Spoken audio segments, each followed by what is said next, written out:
এটা আমার মিষ্টি কুমড়ো গাছ দেখায় দেখেন। এই শাখাটা কিন্তু আমাকে কেটে দিতে হবে, আপনাদের বোঝার ক্ষেত্রে দেখাচ্ছি।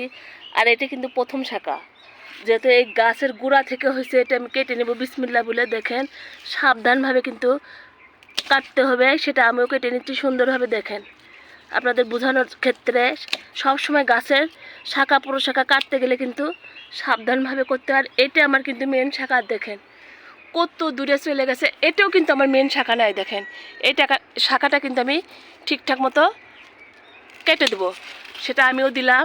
আর এগুলো কিন্তু আমি কখনো ফেলে দেবো না, এটা আমি বাসায় রান্না করব, এগুলো ফেলে দেবো না। অনেক শখের বাগানের শাক আমার, সেটা আমি রেখে দিব। আর সুন্দরভাবে আপনাদেরকে দেখাচ্ছি এখন মিষ্টি কুমড়োর শাক। হাজব্যান্ড তো বলতেছে কাটো না, কিন্তু কাটতে হবে, না কাটলে আমার লাউ ঠিকঠাক মতো হবে না, সেটা আমি জানি। ওই জন্য করেই করা এটা আমার। দেখেন কত বড় একটা ডুগা। আর এই যে এখানেও একটা সুন্দরভাবে নিয়ে নিলাম। আর এই যে এখানে রাখতেছি, এগুলো দিয়ে আমি বাসায় চচ্চড়ি করবো, যেহেতু আমরা বগুড়ার লোক।